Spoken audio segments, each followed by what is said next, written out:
During the break, Hans was working on this up here, and I'm going to show you again. It's the same question of why do the two solutions work? So what we said, well, let's just write it. One of our null solutions, we said is C1 E I omega T. Oh, this is a great way to describe this. The other null solution we said was C2 E I minus I omega T. So we said, well, let's just add them up. That's what we were laughing about. So we said, all right, that's 2 times y null is equal to C1 E I omega T plus C2 E minus I omega T. So we said that the null solution is just C1 divided by 2 E I omega T plus C2 divided by 2 E minus I omega T.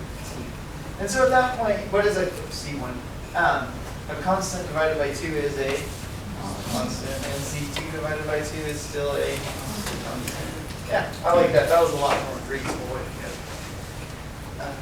All right, so what was I forgot what I was doing before we left? Oh, we had our solution. So here's our null solution. We said our null solution is equal to C1 cosine omega T plus C2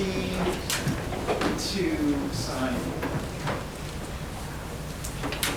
omega T.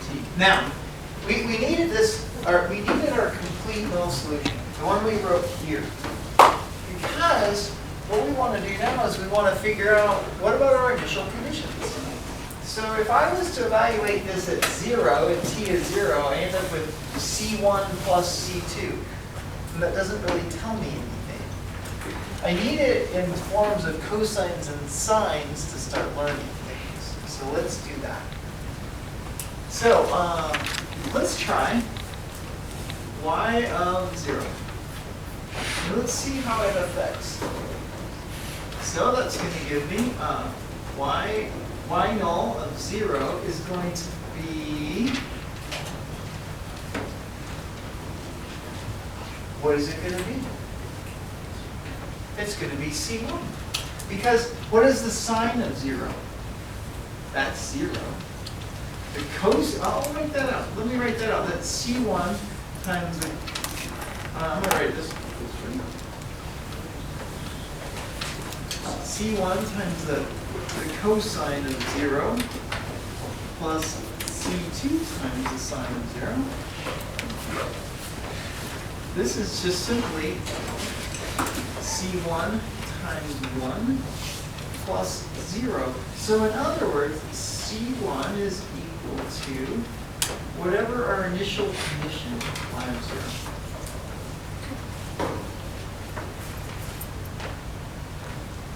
Let's rewrite our equation. So now I have my null solution is y of 0 cosine omega t plus C2 sine of omega t. Okay, here's where when I had a first order equation, I needed a y0. Okay, but when I have a second order differential equation, I not only need, I need two things. Remember, y double prime was the acceleration. So notice what can be fixed. Oh, I went to my picture. I was going to go to my picture. So what happens is when you pull on that spring, then you give it, you can pull on it and hold it for a moment. That's your y0. It's some fixed position. Now, if I let go of it, just let go, what else have I introduced into the equation? I didn't touch it. I didn't pop it up. I could have pushed it down. If I had pushed it up, what would I have put into the equation? Velocity. I could have given it an initial velocity to the problem. I could have, if I just let go, my initial velocity would be what? 0, but I could have swatted it, and then my initial velocity would have been something other than 0. So when you have a second differential equation, you not only have an initial distance, but you also introduce an initial velocity to the problem. So that's the next piece to solve.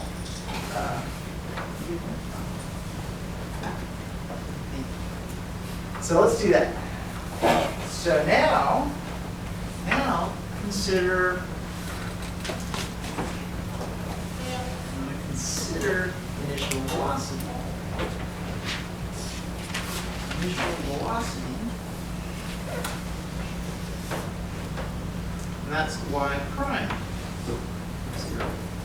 All right, let's do this again. So in order to do that, now I need to take the first derivative. So I have y null is equal to, this is going to become a minus omega y of 0 sine omega t.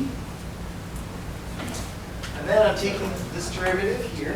This is going to the second piece, so it's going to give me plus an omega c2 cosine of omega t. All right, so let's try that. Y null prime of 0 is just going to, we're calling it y prime at 0, is equal to, what's the sine of 0? 0. What's the cosine of 0? 1. And so I have an omega c2. If I solve for c2, I have y prime of 0, my initial velocity, divided by omega is my second coefficient. So now I have this. I have y null is y of 0 cosine omega t plus y prime of 0 over omega sine omega t. There we go. It's solved. Pretty slow.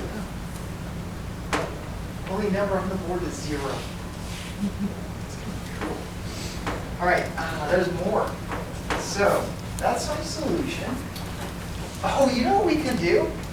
We spent a lot of time, and we also found that if you have a solution in terms of sines and cosines, it's a sinusoidal solution, we can write it very simply as, in terms of cosine. So let's do that. So I have, let's write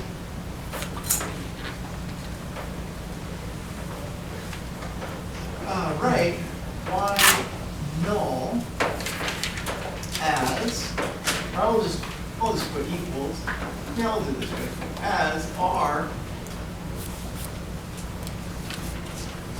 cosine of omega t minus b. This is something we might be like, wow, that's tough. It's not so bad. It's not so bad.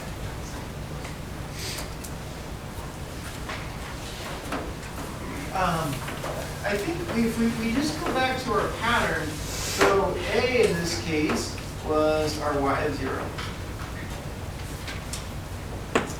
We said that B in this case is y prime of 0 divided by omega. And we'll find, and then remember, we also said that the tangent of phi is equal to b over a. So let's write that. Okay, so if I want this, I say r is equal to this big square root of y of 0 squared plus, parentheses, y prime of 0 over omega squared.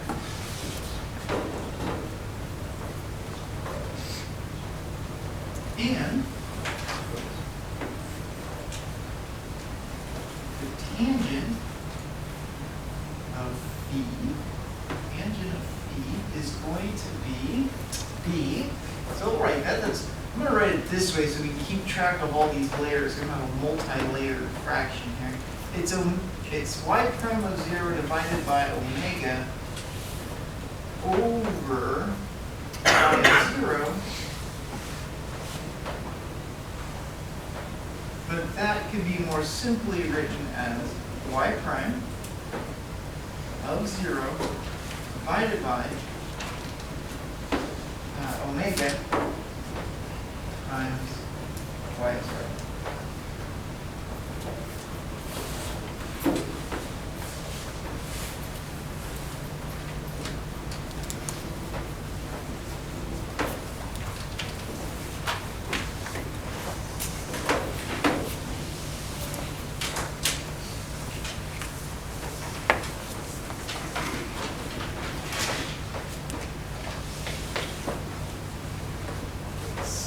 Oh, I want to take a moment here, and we're going to graph. This is a general graph. Graph A times cosine of omega t. It's worth taking a moment to do this. This is going to come up quite frequently.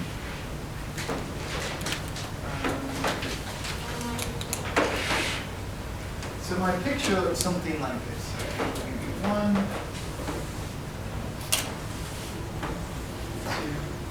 3, 4.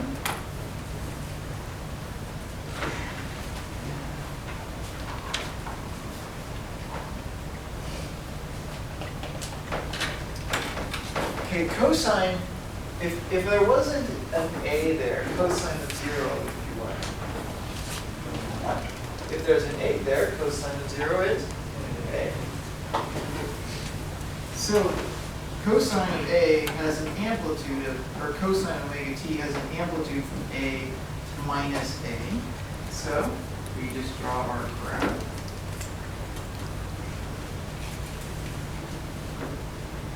We get something like this.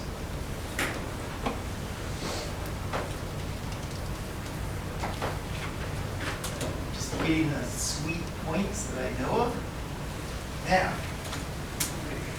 as it goes through its one period of cosine,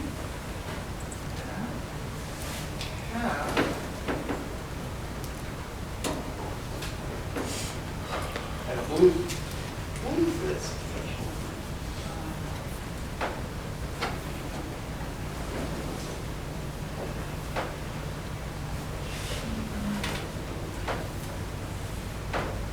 There we go. There's cosine of omega. Now, I didn't put 2 pi here. I'm going to put, what happens is at some point t times omega, that's going to equal 2 pi. At that point, we've gone through one complete period of pi. I don't know what that t is. It's dependent upon omega. So, if I, yeah, right? Did you purposely do capital T and lowercase t? I did. Okay. Yeah, this is t time, and it's some fixed point in time, capital T. Yeah, good question. So, and what was that? That's the period, right? Yes, this is the point at which this is the constant value for which we made one period. Yes. And so in other words, t happens at 2 times pi divided by omega. This is one period.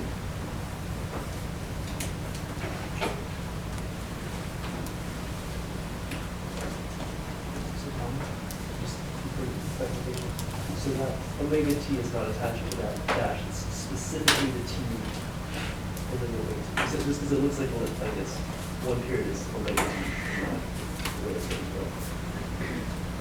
It does, so you have some omega, and at some value of t, you've gone through, you're at 2 pi. So the period is omega t? On period, 1 period. So t is the value at which cosine has made one, it's gone through 1 full period of cosine. So for example, if omega was 2, then this would be pi right here. Like,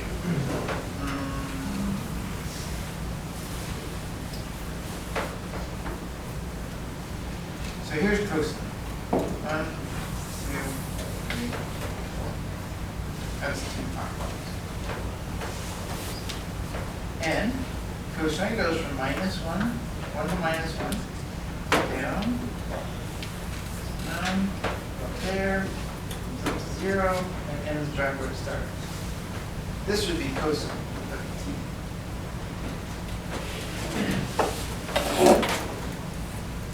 Now, what if I had cosine 2t? So, cosine of 2 times t. So cosine of 2t, if I put in pi over 2, that's cosine of what? This is pi over 2. If I put pi over 2 into there, that's cosine of what? Pi. So wait a minute, so here, my pi was here, but pi is now being shrunk back down to here. So it's gone through it half the time. So when I'm at, if I put in a pi, cosine of pi is what? Of 2 pi. Well, 2 pi, we're back to here. We've completed a period. So in other words, if I have cosine of 2t, I've gone through cosine, it's been cut in half. You guys comfortable with that? No? Yeah? Ponder, sleep on it. Lose a lot of sleep over it.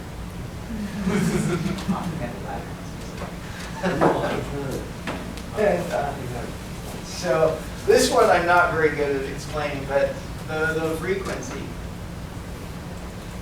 The frequency is 1 over the time at which it takes to make 1 period.